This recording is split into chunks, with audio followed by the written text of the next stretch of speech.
15 अगस्त 1947 को हम लोग आज़ाद हुए। 16 अगस्त 1947 को देश आज़ादी में था, लेकिन धन धरती राजपाट में बंटवारा नहीं हुआ।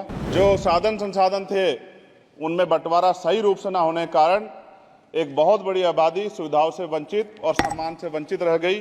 उनको सम्मान देने के लिए और अंतिम व्यक्ति तक सुविधाएं पहुंचे, इसके लिए लोकतंत्र की व्यवस्था हुई।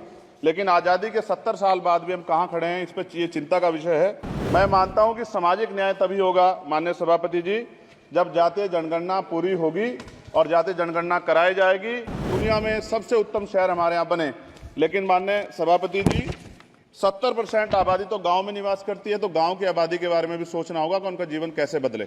महामहिम राष्ट्रपति जी के भाषण में निजी क्षेत्रों में SC, ST, OBC को रिजर्वेशन देने का कोई उल्लेख नहीं हुआ है, जो कि आज चर्चा का विषय, क्योंकि 98% प्राइवेट सेक्टर है, 2% सरकारी सेक्टर है, तो 98% प्राइवेट सेक्टर में भी हमारी हिस्सेदारी की बात होनी चाहिए।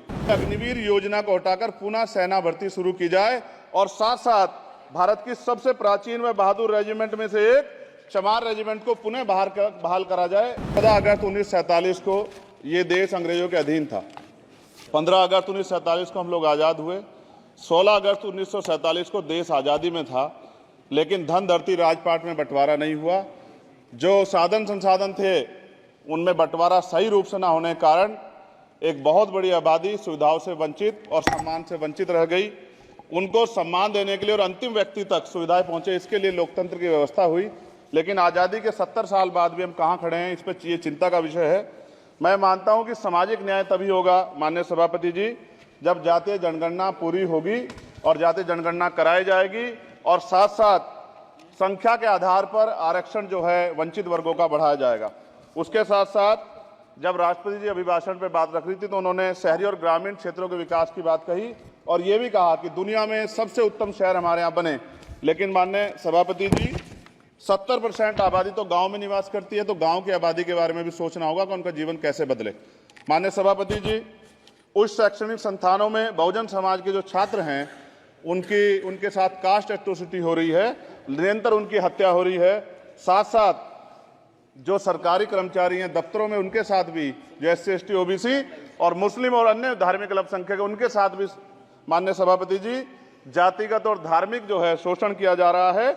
इसलिए मेरी मांग भी है कि पुरानी पेंशन को भी अध्यक्ष जी बहाल किया जाए। जो कर्मचारी देश की सेवा में लगे हैं उनका भी सम्मान होना चाहिए। साथ साथ सभापति जी, भाजपा ने चुनावी लाभ के लिए सबका साथ सबका विकास के नारे दिए, जो खोखले हैं, क्योंकि 10 साल में दलित, पिछड़े, आदिवासी, मुस्लिम और अन्य धार्मिक अल्पसंख्यक जो अत्याचार हुए हैं वो किससे छिपे हुए नहीं हैं। ये गलत है, ये बंद होना चाहिए।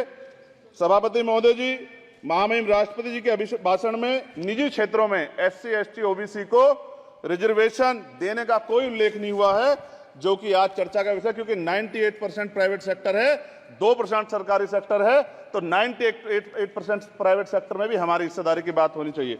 माननीय सभापति जी, आशा कार्यकर्ताओं, आंगनबाड़ी वर्करों, भोजन माताओं के वेतन वृद्धि पे भी कोई उल्लेख नहीं हुआ है, वो भी अभी नंगे, उन पर भी सोचना पड़ेगा। माननीय सभापति जी, जिस क्षेत्र से मैं चुन के आऊं नगीना से, वो बहुत पिछड़ा क्षेत्र है। उस क्षेत्र में कोई विशेष आर्थिक पैकेज नहीं दिया गया, रोजगार की सेवाएं नहीं है, नौजवान पलायन करता है। IIT, IIM, एम्स, केंद्रीय विद्यालय आदि शिक्षा में और चिकित्सा संस्थानों की स्थापना होनी चाहिए, जो कि नहीं है। और माननीय सभापति जी, मानसून सत्र आ गया है, मेरा क्षेत्र बाढ़ से बहुत प्रभावित है, इसलिए मैं आपसे आग्रह करूंगा कि वहां के लोगों को बाढ़ से निजात दिलाई जाए। माननीय सभापति जी, चीन हमें आंख दिखा रहा है और लगातार हमारे देश की सीमाओं में घुसपैठ कर रहा है, इसलिए अग्निवीर योजना को हटाकर पुनः सेना भर्ती शुरू की जाए और साथ साथ भारत की सबसे प्राचीन व बहादुर रेजिमेंट में से एक चमार रेजिमेंट को पुनः बहाल करा जाए, ऐसा भी मेरा आपसे आग्रह है।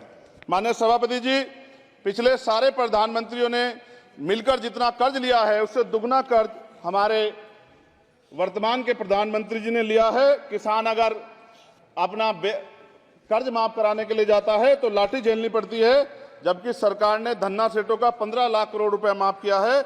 इस ओर हमें ध्यान देना पड़ेगा, हमारी आने वाली पीढ़ियों को ये कर्ज चुकाना पड़ेगा। माननीय सभापति महोदय जी, किसानों को MSP की लीगल गारंटी तथा किसानों का कर्ज माफ होना चाहिए। साथ साथ 2 अप्रैल 2018 को SC, ST के बच्चों पे बहुत बड़े पैमाने पे मुकदमे लगे थे, वो हमारी लड़ाई सही थी, ये सुप्रीम कोर्ट ने माना और बाद में सरकार ने माना। वो मुकदमे तुरंत वापस होने चाहिए माननीय सभापति जी, प्रेस जो है उस पे भी शिकंजा कसा जा रहा है। जो पत्रकार सरकार के खिलाफ बोलता है नौकरी से हाथ धोना पड़ता है, और सोशल मीडिया हमारा हथियार है, उस पे तरह तरह के प्रतिबंध लगाए जा रहे हैं और विरोध करने वालों को सोशल मीडिया हैंडल भी सस्पेंड करा दिए जा रहे हैं। साथ साथ सभापति जी, पेपर लीक और परीक्षाओं के कैंसिल होने से देश के नौजवानों का भविष्य खतरे में है। नीट, यूपी सिपाही भर्ती सभापति जी और 69,000 शिक्षक भर्ती में आरक्षण घोटाला हुआ है, कोई पूछने वाला नहीं, खून के आंसू रो रहे हैं बच्चे, बेरोजगारी का दंश युवा झेल रहे हैं। इसलिए मेरा आग्रह है कि युवाओं के लिए कृपया समाप्त करें चंद्रशेखर। माननीय सभापति जी, मैं पहली बार बोल रहा हूं, आप कहेंगे मैं बैठ जाऊंगा, मैं आपकी बात, मैं संवैधानिक मर्यादा का पालन करूंगा, मगर हम तो माननीय सभापति जी सुन ही रहे हैं। आप बोलिए, 1 मिनट। धन्यवाद। 1 मिनट और बोलिए। अध्यक्ष सभापति जी, नारी सम्मान की बात करने वाली सरकार, हमने मणिपुर देखा सर, हमने पहलवान बेटियों का हर्ष देखा सर, और हमने सर हाथरस की बेटी का हर्ष देखा सर, और हाथरस के परिवार को जो वादा किया था सरकार ने वो भी पूरा नहीं किया। और महिलाओं में भी, स्पेशली दलित, पिछड़े और मुस्लिम वर्ग की, आदिवासी वर्ग की महिलाओं के साथ आज भी एनसीआरबी का डाटा कहता है सर जो जुल्म हो रहा है वो सहनीय नहीं है सर। साथ साथ कोविड में तैरती, हमने कोविड में बहुत सुना सर, कोविड में तैरती लाशें भी गंगा में हमने देखी है सर, और मजदूरों का हाल भी हमने देखा है। सभापति जी, मैं सब समाप्त कर रहा हूं। नोटबंदी पे छोटे मजले उद्योग की जो कमर टूटी वो भी हमने देखी है। सभापति जी, शैक्षणिक संस्थानों, विश्वविद्यालयों में, चिकित्सा संस्थानों में ओबीसी एसटी के योग्य अभ्यर्थी को एनएफएस करके जिस तरह निकाला जा रहा है, लेटरल एंट्री करके जिस तरह हमारे रास्ते बंद किए जा रहे, ये भी हम देख रहे हैं सभापति जी। साथ साथ मेरा ये कहना है सर, ये सबका इशू है कि प्राइवेट कर्मचारी सर और सरकारी भी कई जगह पे 8 से ज्यादा घंटों से काम करते हैं, और उनको जो सर उचित वेतन भी नहीं मिलता, तो न्यूनतम वेतन 20,000 रुपए तय हो और 24 घंटे की ड्यूटी। उदाहरण के तौर पे यूपी पुलिस सर बहुत पूरा काम करते हैं वो लोग, वो राज्य के विषय हैं। आप सर मैं आपके राज्य सरकार के लिए भी आपके संज्ञान में डाल रहा हूँ विषय सर, पुलिस सब जगह है सर, लेकिन सवाल ये है सर, बहुत पसीना बहाते हैं, 8 घंटे की ड्यूटी और वेतन विसंगति, बॉर्डर स्कीम से उनको जो बाहर किया जाए। माननीय सभापति जी, 1 मिनट चाहिए सभापति जी। राष्ट्रपति जी ने धर्म के बारे में बात की थी, राम मंदिर से पहले हमारे गुरुघर तुगलकाबाद का फैसला आया था राष्ट्रपति जी, वो सभापति जी अभी तक दिल्ली में स्थित सदगुरु रविदास जी महाराज का गुरुघर नहीं बना। साथ साथ सभापति जी, अपनी बात को खत्म करते हुए मैं आपसे कहना चाहता हूं कि जितना देश दूसरों का है सर, इतना हमारा भी है। हम मरने के लिए पैदा नहीं हुए, जो चाहता है हमारी हत्या कर देता है। मूछे रखने पे, घोड़ी पे बैठने पे, मटकी छूने पे हमारी हत्या हो रही है। क्या बदला है सर 70 साल बाद भी? दलित, पिछड़े, मुसलमानों पे हिंसा नहीं रुक रही है सर। मेरा आपसे संरक्षण के साथ ये आग्रह है कि इन घटनाओं को रोका जाए, और देश किसी की बपोती नहीं है, देश संविधान से चलता है सर, और संविधान से चलेगा, संविधान छेड़खानी बर्दाश्त नहीं की जाएगी सर। धन्यवाद।